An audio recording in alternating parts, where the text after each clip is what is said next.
Olá a todos, boa tarde. É um prazer estar aqui hoje, junto da minha colega Maíra Andrade, para falar um pouquinho com vocês a respeito de esportes nos Estados Unidos e, enfim, muitas informações, especialmente sobre a experiência do Brennan e da Ashley, que vocês vão conhecer daqui a pouquinho. O evento vai ser em inglês, então a gente está fazendo uma abertura bem rápida em português, porque não só esse evento está acontecendo aqui no Etapa, como ele está sendo transmitido para o Brasil inteiro.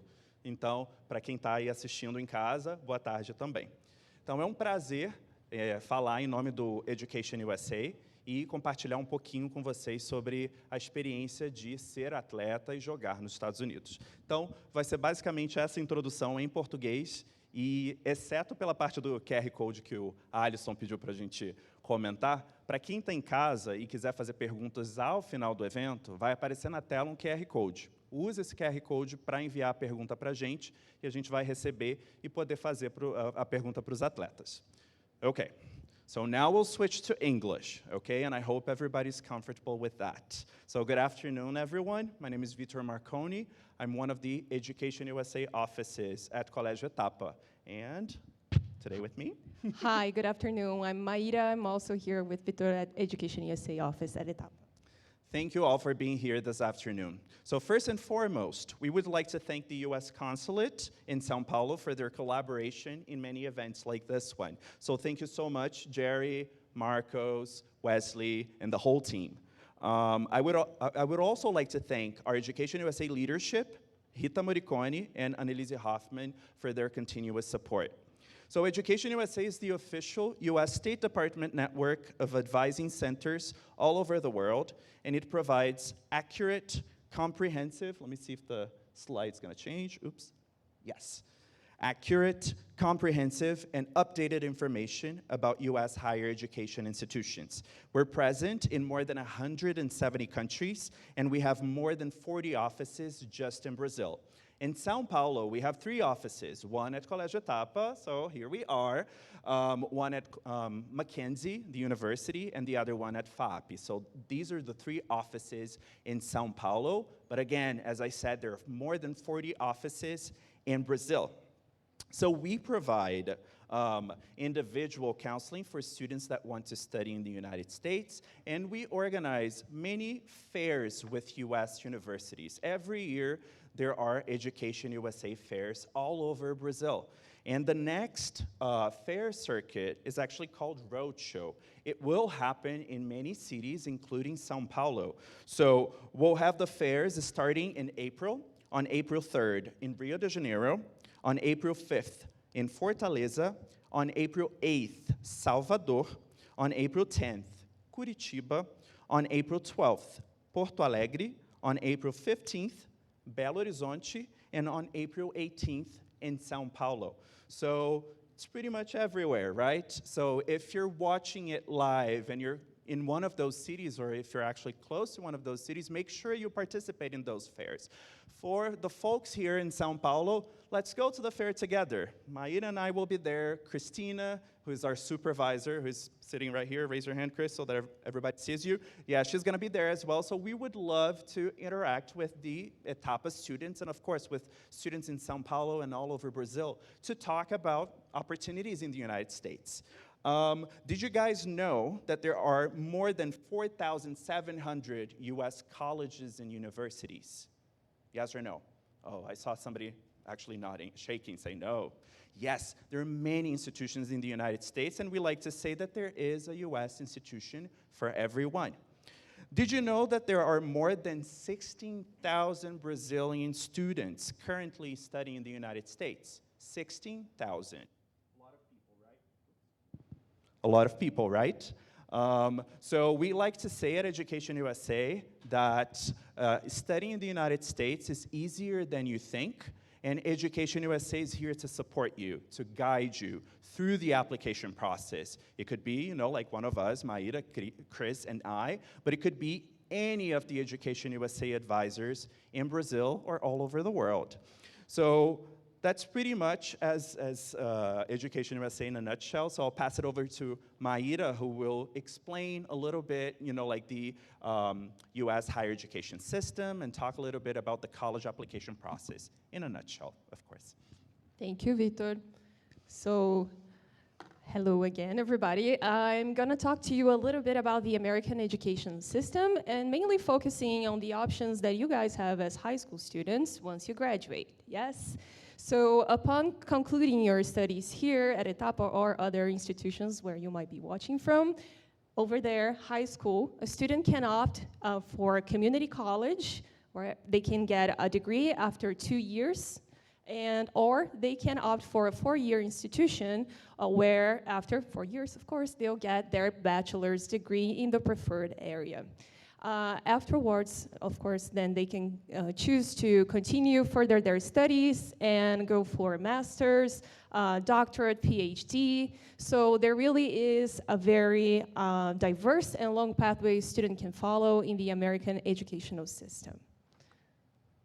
Now I would like to focus more, of course, on the requirements for an undergrad application. So you're in your senior year and thinking about studying in the United States, what will you need to make that application possible? So you can take a look here with me on the screen, all the requirements. We can start with the standardized testing. So students have to take the SAT or the ACT. Some schools are test optional, but others are not, so it's important to check all the requirements. As international students, you have to prove that you can speak English, of course, so you have to take one of those exams, and also, again, make sure that you check if your university college accepts those tests, TOEFL, IELTS, or Duolingo, yes? There are other requirements that relate to writing. So students have to submit a personal statement, which is a long 650 words, to be exact, text about their personal experiences, and also they might have to write supplemental essays, which are specific to each institution. Students also have to actually fill some forms, send their high school transcript, and the diploma, of course. Other requirements, you can see that include some extracurricular activities. So universities, colleges American universities, colleges look at students as a whole. So it's a holistic approach. So universities, colleges are very interested in getting to know what you did and what activities you got involved with during high school. Yes, mostly. So this will be evaluated as well. And you're also going to need some recommendation letters from your teachers, from a counselor, and of course, if you are thinking then about the specific topic that we are discussing here today, yes, applying as an athlete, then there are other requirements, but that's something to be discussed further, even on another event, yes? So now I'm going to pass it back to you, Victor. So thank you so much for the overview, Maíra. So it's time to invite two special guests to join us. We're not running the show, they are. So Ashley Clam and Brennan Scarlett, I think it's with me. Brennan Scarlett are two U.S. football athletes, and they came here to share with you their experience with sports in the United States. So please join me in welcoming Ashley and Brennan. Can you use the white ones? Yeah, perfect. All right. So we promised that we're gonna make it informal. I was telling them that that's the way Brazilians like those meetings, right? So thank you so much, Ashley and Brandon, for joining us. And actually, before we get started, I would love to give them an idea of the audience that we have here today. So raise your hand if you are in 9th grade. Nono ano, raise your hand. Levanta a mão. We have a few 9th graders. 10th grade, primeiro ano do ensino médio. Raise your hand. Oh, okay. 11th grade, segundo ano, raise your hand. Aha, you guys actually came, good. And 12th grade, terceiro ano. Did you guys have an idea now of our audience? Raise your hand if you play a sport. Okay, thank you. Raise your hand if you play football, American football. Nobody? Oh, there's one person Somebody there? there in the back, perhaps? Ooh. Someone, kind of. Yeah, I can't see that person. Okay, cool. Okay. And raise your hand if you play sports professionally. If you're part of a team and you compete and you have medals, awards. Okay, we have a few people there. Okay, cool. Thank you so much. What sports? Yeah. Yes, you first. Volleyball, track and field, and basketball. Okay. So we have a fun audience here with us. So I'll pass it over to Brennan and Ashley. I would love if you could introduce yourselves, talk about the city where you're from in the U.S., where you went to college, what you studied, or if you're still studying, just a little, and any fun facts that you have. Okay? Yeah, can you start, Brennan? I can start. Thank you, Victor. Thank you, Maeda, both of you. And thank you all for being here today. It's a blessing and an honor and really a privilege to be here in South Carolina and speaking in front of you all. My name is Brennan Scarlett. I was born and raised in the United States in Portland, Oregon. So for those of you who don't know, that's over on the West Coast, just right north of California. Went to private school, growing up in elementary school and high school, so similar to you guys. I was, really blessed with a quality education. I played sports growing up. Started playing soccer, so I was football to get started, and then I started playing basketball when I was in around third grade, so about 8 years old. I thought I actually was going to be a basketball player. That was my passion. But then I ended up playing football, and I swam, and I ran track. I did all types of sports growing up, and eventually through high school, I got some scholarships to university to play football, American football, and I ended up going to the University of California, Berkeley, where I did my undergrad. I played 3 years of football there. I studied business. I got my business degree, and then I did a graduate transfer, so I graduated from Berkeley, and I went to Stanford, and I spent a year at Stanford where I played my last year of football, and then I also studied in the School of Engineering. I studied management science and engineering and got that degree.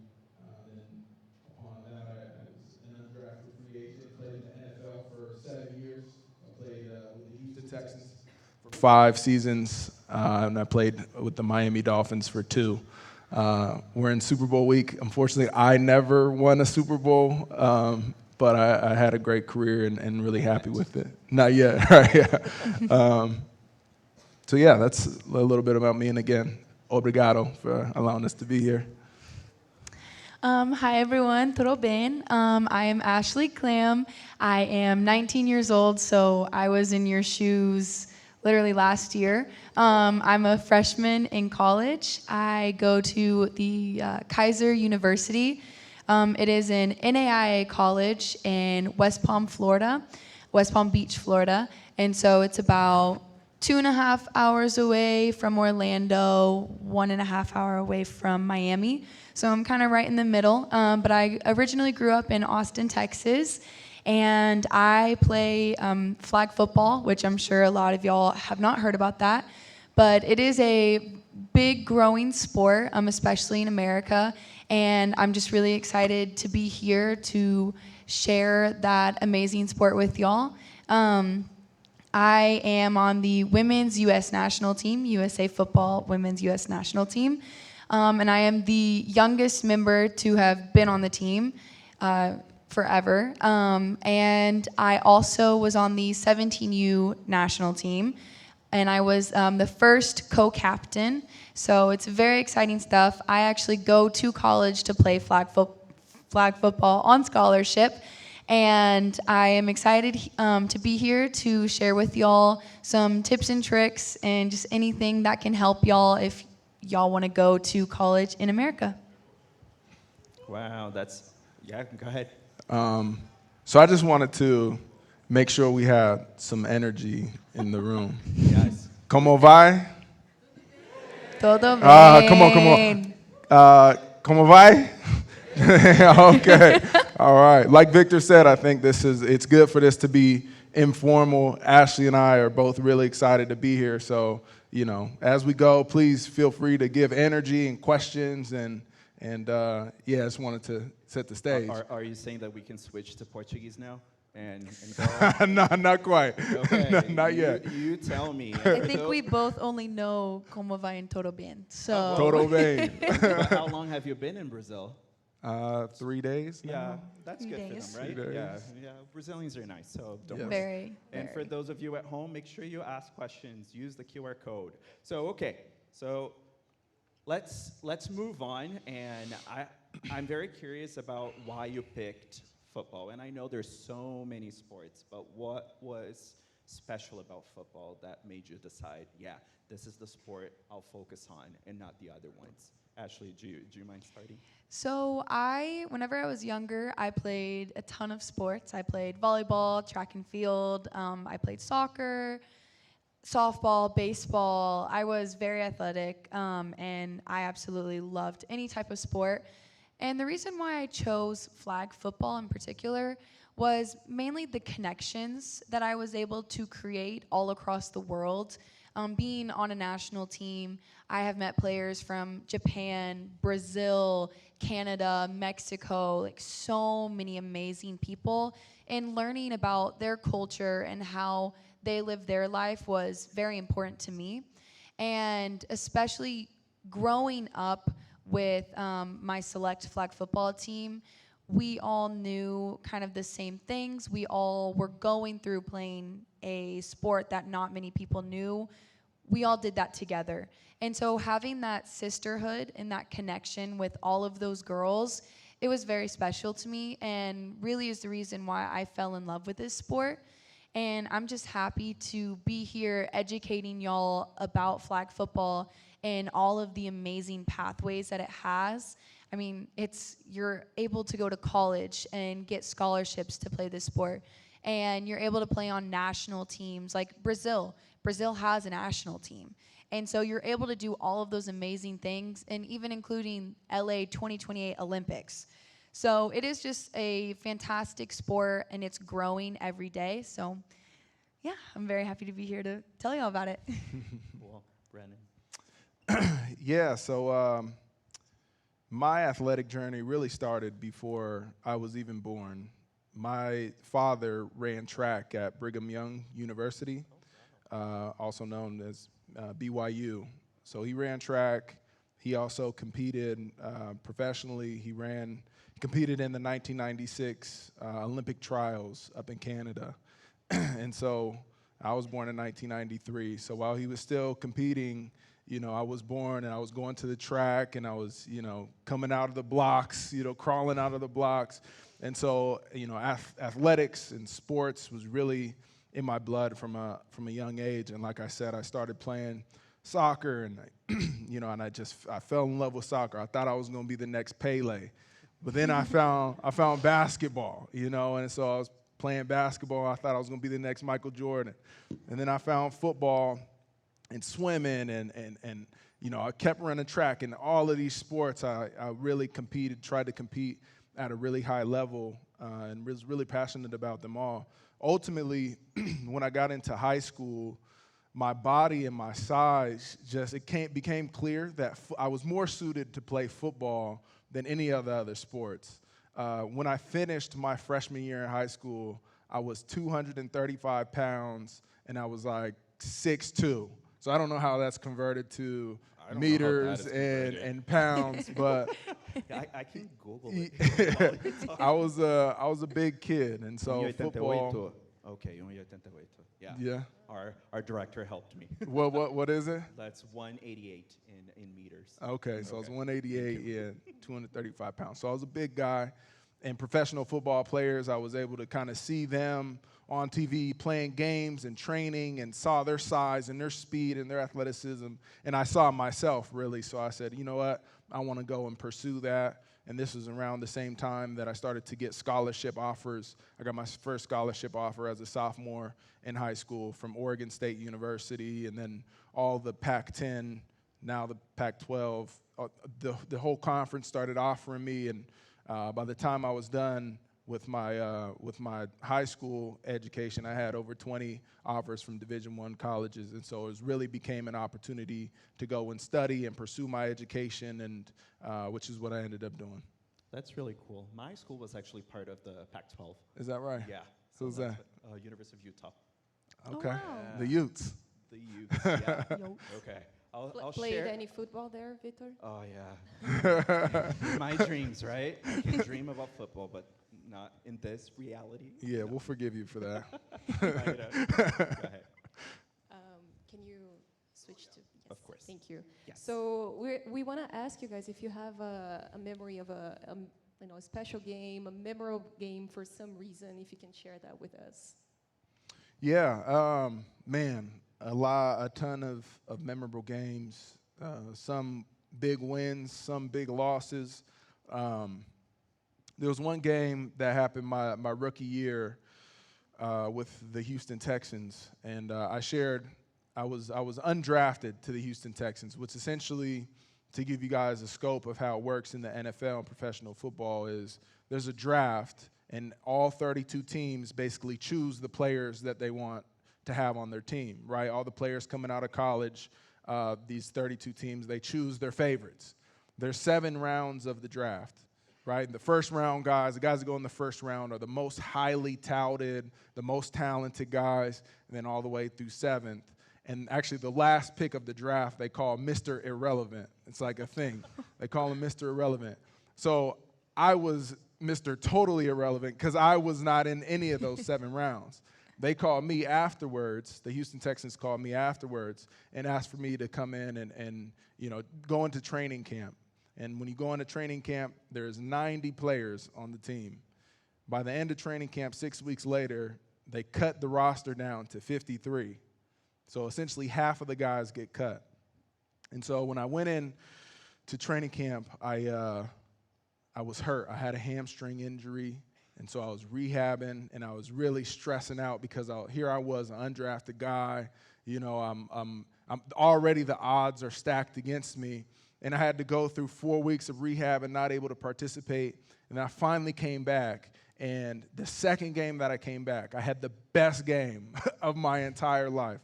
I had a couple of sacks. I had tackles in the backfield. They call it tackle for losses.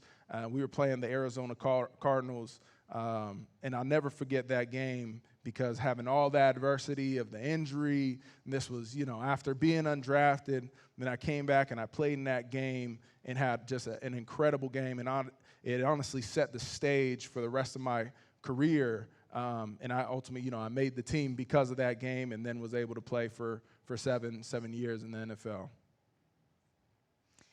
That's awesome. So a very memorable game for me, it was actually a very recent one, so maybe that's why I can remember it so well. But I was on the women's U.S. national team this past July in North Carolina, and it was our championship game versus Mexico. And that game was just absolutely electrifying, especially with flag football. We don't get the views that the NFL does, and one day we will. But that game, the stands were packed. You could definitely feel the energy, and being able to get to that part and all of the hard work that we as a team did to get there. And we actually ended up winning with seconds left in the game. It was very exciting. But just having the energy there from the stands and having it being brought down to us. There were times where Team Mexico were doing their songs, their chants that they had in the stands. and we literally couldn't even hear our offensive play call, and the stands were pretty far away, and so we couldn't hear anything. But even in that moment, we were still very thankful for all of that, because knowing that these people up there wanted to watch this sport, wanting to watch flag football, I mean, it was amazing. And then it was just back and forth, Team Mexico basically versus USA in the stands as well. And so it was very fun. And then later on, after the game, taking pictures, everything, and we find out that there are a ton of people streaming our games. There's over thousands of people watching us. And so really just in that moment, and knowing that in the game we didn't even realize that's how many people were watching us, but then after realizing that people wanted to see girls playing flag football. And so that was just something that's very special to me, and I will always remember that feeling of hearing the number of how many people were watching us. It was amazing. Fantastic. Victor, can you move on to the next one? Thank you. So this is an let's get more into the academic topic here. We would love to hear from you guys. So what was the college application process for you like? So do you remember being super stressed, nervous, chill? What was that like for you? Well, my application process was a little longer ago than Ashley, so Ashley, I'll let you start. Okay. Yeah. Mine was definitely very stressful in a way. Basically, my thing was figuring out what college I wanted to go to for flag football. I knew from the beginning, once I found out that flag football was giving college scholarships to play, that I knew I immediately wanted to go to these NAIA schools. They're a little bit smaller, and so the college application process isn't as what's the word? It isn't as difficult as like bigger D1 colleges, I would say, especially for players who are going to these schools. So NAIA, these colleges are colleges for athletes. And majority, I think it's 98% of the people who are students there are athletes. And so it's very catered to athletics, which is very nice, especially it does get very stressful trying to choose and figuring out everything. But in mine, it was really just figuring out the program and also the major that I wanted to do. And so I'm a sports management major, and I knew that my school had one of the best programs for me to go to. And so once I figured out more about that, I decided, okay, yes, Kaiser University is the way to go for me. And so how do I get scouted by these colleges? So then you start going through NAIA showcases. They have them at bigger tournaments, and it's basically just to showcase your talent through a variety of drills and practices. And so then you do all of those, and you get the connections. You get the coaches' phone numbers, things like that, and then you gain the connection with the coaches. And sometimes you have to be a little bit pushy to get those coaches to reply back, because a lot of them have a ton of different things going on, a ton of different recruits.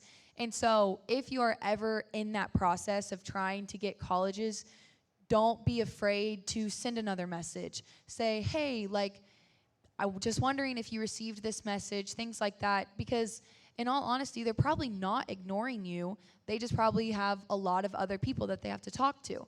And so that was something for me that I had to figure out. I was very stressed out. I remember sitting next to my mom, telling my mom, no, I don't, this will be my third text message. I don't want to text him this. And she's like, no, you have to. And so I do it, and then literally 5 minutes later, I'm so sorry, I've been packed this week. And so it is definitely something that you have to take the step in doing. Sometimes you feel a little desperate there, but you have to do it. And then you go through the actual college process, doing all of your SAT scores, ACT. My college didn't require a essay, thank goodness, because I'm not great at essays. Got lucky. But yeah, they didn't require one. And so I sent all my stuff in, I sent all my accolades, and they responded back to me, I think, in the next, it was like 2 to 3 months. And yeah, so that's how that was my process for college. Yeah, my process was pretty similar, I think, in some ways. When I was a freshman in high school, and like I said, I started to understand that football was going to be my pathway, and I was going to pursue that, and I was going to go to college and play that. I started to go to different sports camps.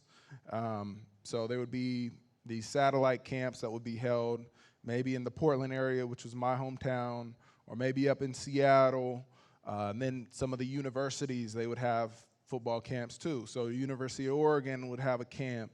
Oregon State would have a camp. I went down to USC, which is University of Southern California, UCLA, and I went to all of these different camps, and really with the intention to go and show these coaches and show these different institutions my skills, and who I was as an athlete.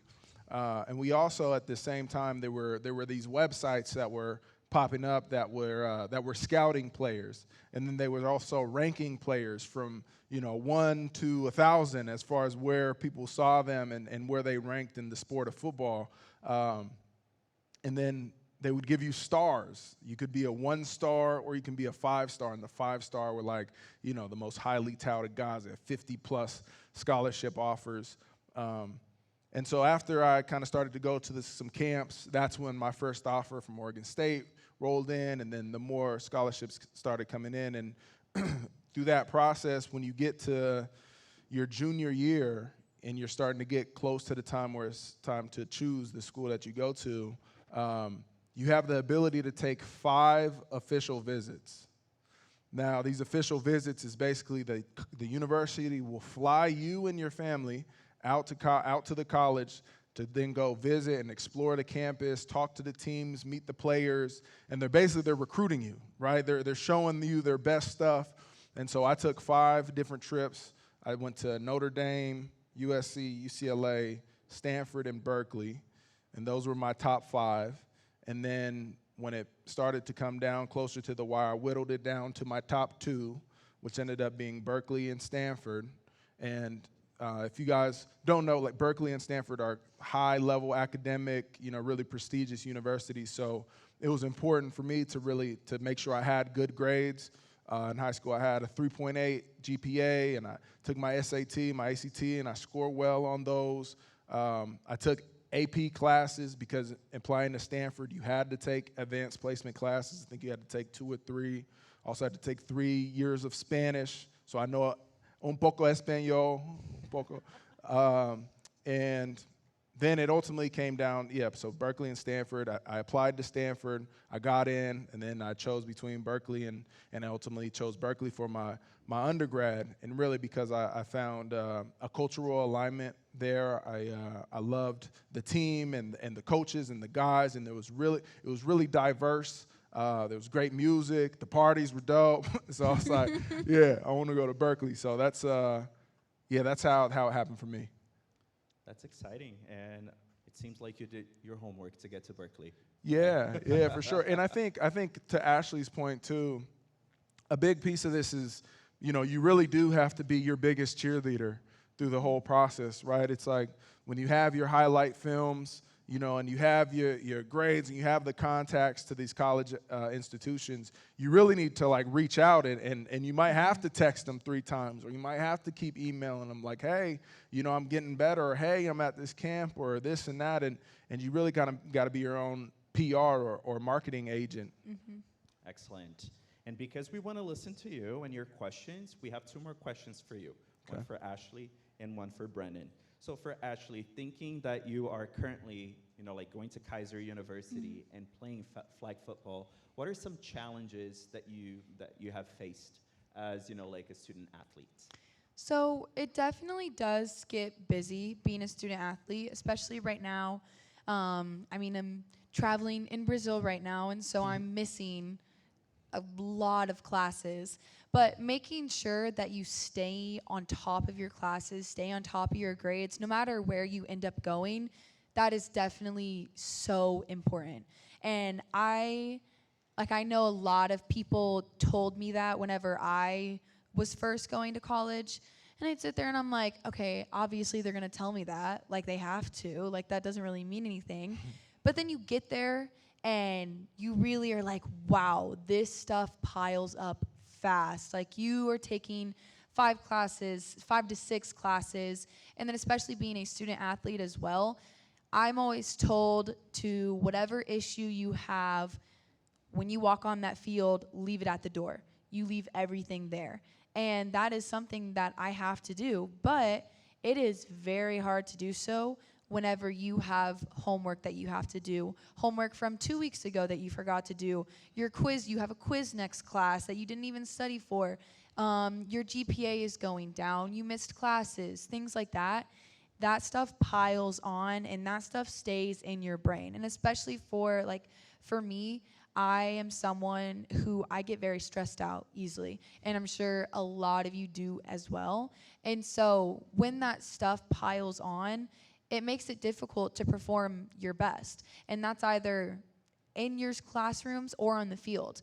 If I'm thinking about what homework that I have to do, I'm not going to be able to perform on the field. If I'm thinking about 2 classes that I haven't done yet, I'm not able to perform in that class that I'm in. And so really just staying on top of your classes. And if you miss classes, that's fine, but get it back up. I've missed 5 classes so far, and I have everything all set up. And if I don't, I have a plan of what I'm doing. And so that's something that is my advice to y'all. I know that you're going to college soon, and so you have to start thinking about those things, but start translating it into your high school classes now. Because if you are able to do the steps in high school, you'll be able to do the steps in college. So plan out your days, plan out when you have time to do specific things. If you have practice, football practice, if you have class that you have to do, homework, etc., plan out all of your stuff to really help you out, because you have to be, just like Brennan said, you have to be your biggest supporter. And so if you're not going to be able to be your biggest supporter, if you are piling on all this stress for yourself. Awesome. Thank you, Ashley. And the last one, right? So we can wrap up this part. We would like to ask Brennan then if you have some tips for students in the audience, either here or at home, who might be thinking of following the same pathway, pursuing sports scholarship. So I know you told us about like reaching out and not being afraid of doing that, but if you have any other tips to share. Yeah. I think number one is being your biggest cheerleader, right? But then also I think number 2 is giving yourself, something worth cheering for, right? Which means that you're working hard and you're doing what it takes to become the type of athlete, the type of scholar athlete that you want to become. And oftentimes that means that you will have to, study extra, right? When you're, on a trip playing, you will have to take your homework on that trip and maybe stay up late. Or on the weekends, you may have to go and get that workout in. We got professional athletes in the room. I'm sure, you guys are working hard, right? Like the extra practice is what separates you from the rest of everybody else, right? So then it makes being your own cheerleader a little bit easier, right? Because you've earned that. And then I think, kind of packaging all of that is when you are reaching out and you're being your cheerleader, like your highlight film, your work ethic, the player and the person that you've become is really your resume, right? Not just for for sports and for scholar athletes, but also for those of you who just want to go and study in school. So, what's your LinkedIn look like? What does your Instagram profile look like? What's your CV, or, have you put a resume together? Have you done internships? These type of things are what, college institutions, when they're going through applications and they come across yours, those are the type of things that are going to come out, right? They're going to go and search your name on Google and say, oh, what type of person are they? What type of extracurricular activities are they doing? So those things are all really important, I think. So, working hard and being your biggest cheerleader, I think, are 2 that go hand in hand. Can I add something? Of course, please. And also in the United States, there are so many colleges. There are so many colleges there based off of, I mean, you could go NCAA, D1, D2, D3. There's JUCO colleges. There's NAIA colleges. So there's a ton of different pathways that y'all can take. My school, Kaiser University, it is an international school. So there are so many different people there. And it is an all athletic all athletic school. And so if you ever feel interested, come talk to me about Kaiser University. There's a ton of people from Brazil there. Actually, I've met a ton of people there, from Japan, from Canada, just a ton of different people. And so if you have any questions about that, come talk to me.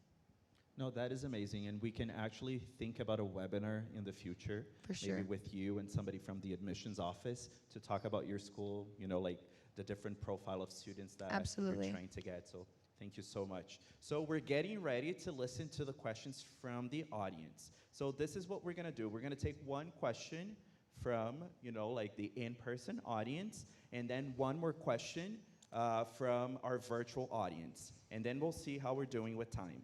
Okay, so do we have any questions in the audience? Raise your hand, don't be afraid. Oh, yes. Over there. Can you, okay. Alrighty, thank you, Chris. Can you introduce yourself? So my name is Arthur. I'm a student here at the Etapa. I'm doing currently AP classes to try to enter in the US. And I think that like maybe sports can help me. So I'm a bit interested in the specific information. Like, how can you guys prevent maybe from injuries, or like how can an injury affect your progress in the university or this kind of thing? Like, Yeah, you know, I think that's one of the, you know, call it negative aspects of playing sports and being an athlete, is that injuries do happen and you do get hurt. I think, you know, the best way to prevent injuries is to stay fit, obviously, and really work on your flexibility, your mobility, range of motion, and things like that. When you end up getting to university, you know, they have dedicated trainers and training rooms, because, you know, it is part of the game. What sport do you play? Volleyball? Yeah, so I mean, injuries happen in volleyball, right? And so, you know, they have dedicated training rooms and trainers to try to get you back on the court as quickly as possible. I myself, I dealt with a ton of injuries from the time that I was a sophomore in high school, really throughout my senior year of college. I had basically season-ending injuries every year. You know, I was always dealing with something, and it was unfortunate, but, you know, I was blessed. I had, you know, trainers and training staff that would work hard with me on my rehab and to get me back on the field. And I think, again, just continuing to work hard and keeping your head up and understanding that injuries do happen and it's not your fault. It's just part of the game. Yeah.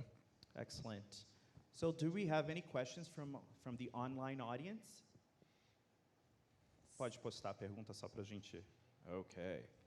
All right. So a question from Pedro. Hi, Pedro. How does health insurance work for student athletes in universities? Is it the same plan for all students, or do athletes have different plans due to injuries? So we're on a theme here. Yes, Yes, injuries. we're talking about injuries. Yes. Well, Do you know the answer to that? kind of. You got it. Okay. Well, I do believe that all students have different, like, health insurance plans, things like that, coming from their families. But also, for depending on which school you are, they provide health insurance for all of the different athletes. I'm sure some sports get more catering to as their injury rate. Like for tackle, I know tackle has a lot more injuries than flag football. Flag football is a non-contact sport, and so I'm not sure if that's kind of like the same rate, things like that. Yeah. Well, it's fine. I mean, like, we like the most important thing is to actually listen to your experience, and For sure. as we said at the beginning of the event, like both the audience, the in-person audience, and like the online audience can reach out to the Education USA close to their home to have their questions answered as well. For sure. So I think we're good with time. So we're just gonna wrap up with some announcements, and then for the people that have joined us and are here, you guys will be able to take pictures with these guys here. So, okay, make sure you guys stay till the end of the event. Okay, Maíra? Yes, so on that note of requiring more information, technicality about the sports, scholarships, and whatnot, we have an invitation, special invitation here. So we're holding a webinar, Education USA is holding a webinar in which we're gonna discuss the sports applying to universities and get into more specific detail of how that works. This will take place on February 29th at 5 p.m. And we put up here a QR code where you will be directed to the sign-up sheet. So make sure you register and participate. Join us for this other sports event. Yes. Excellent. And a last reminder about the Education USA Roadshow happening in the month of April. As I said at the beginning of the session, we will have a bunch of fairs. They're all with university representatives coming to talk to you about undergrad, grad, intensive English programs. So make sure you follow Education USA on our social media to find out all the dates. Make sure you follow us on Facebook, if you use Facebook, right? LinkedIn, and also Instagram. So from April 3rd to April 18th, we will have fairs in Rio, Fortaleza, Salvador, Curitiba, Porto Alegre, Belo Horizonte, and São Paulo. So with that, we're gonna wrap up at least the online portion of the event. And for those of you that are here that want to take pictures, if you don't mind, of course, you can take pictures with them. Oh, okay, so our school director wants a picture. Is he gonna be the first? We don't know. Okay. Victor, should we do a selfie with the crowd? We should definitely do a selfie. I just want to thank everyone who's watching this live. It was a pleasure to talk to you about Education USA and hear from you, Brennan and Ashley, about your experiences. Thank you so much, and we hope you come back. Thank you. Thank so you. much. Obrigado.